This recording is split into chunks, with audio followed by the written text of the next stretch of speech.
All right, the next several slides are designed to introduce you to Kb and using Kb and how it's related to Ka and Kw. So we have our weak acid dissociation. It's represented by Ka. Well, if we also have that conjugate weak base and we represent it, the weak base in water will produce hydroxide, and it would be, its behavior is represented by Kb because it's behaving as a base.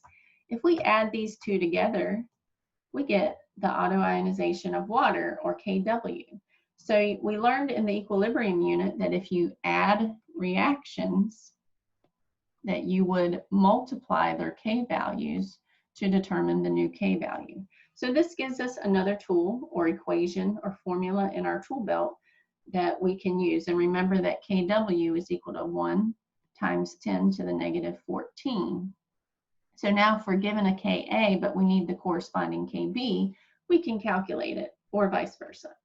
All right, so weak acids have the general dissociation represented here. HA in water produces H3O plus A minus, and our equilibrium expression for that is the concentration of H plus, or H3O plus, times the conjugate base over the acid, weak acid.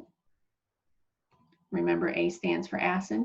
And as the Ka increases, the acid is stronger. So the numbers, just like in equilibrium, the larger the K value, the more to the products, or the more product favored the reaction was. So it's a stronger acid because it's producing more H3O plus. So the more it goes in the forward direction, the bigger this Ka value is going to be, and it's a stronger acid because more H plus is produced. Well, the same thing is true for weak bases. I use A minus to represent our generic weak base. It produces hydroxide. We have a Kb expression where the B stands for base, and it's represented by the concentration of hydroxide times the conjugate acid over the weak base. And as Kb increases, the strength of the base is stronger. All right. So stronger acids yield weaker conjugate bases. This is sort of an inverse relationship. So if we're comparing two acids, if HX is the stronger acid, then when you compare their conjugates, so if we produce conjugate weak base X minus and conjugate weak base Y minus, the stronger acid has the weaker base. So that's why the Y minus is now stronger as a base. And that comes from the relationship Ka times Kb equals Kw. All right, so here's some examples. Which acid is stronger? We have an acid with Ka times 10 to the negative 5 and a Ka times 10 to the negative 8. So the stronger acid is going to be the bigger Ka value. All right.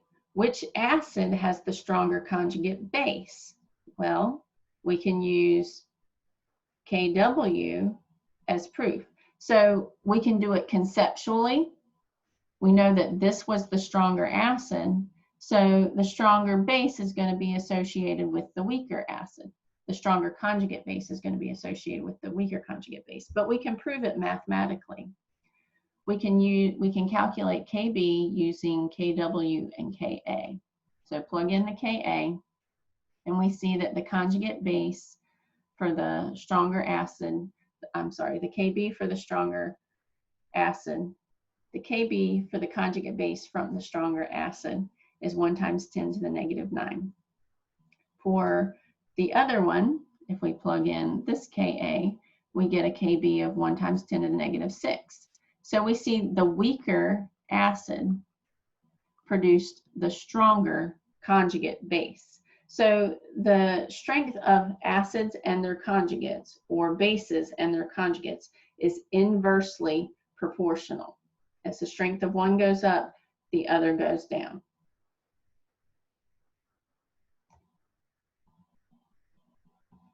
So here's a quick example. We have two acids, hydrofluoric acid and hydrocyanic acid. Their Ka values are provided. their conjugate bases would be F minus and CN minus. All right, so HF we see as the stronger acid because it has the bigger Ka value.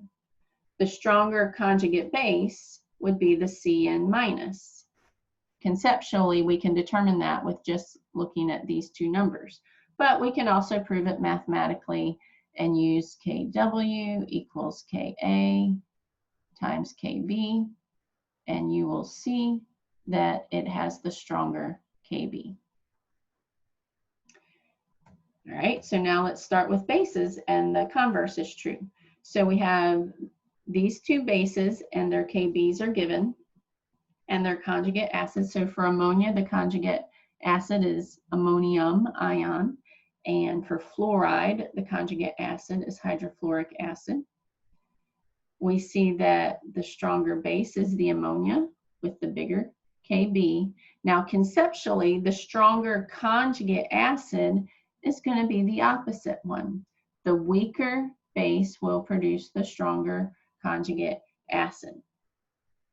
Now, we can prove that mathematically by calculating their Kas, and we see that it is definitely a stronger or larger Ka value.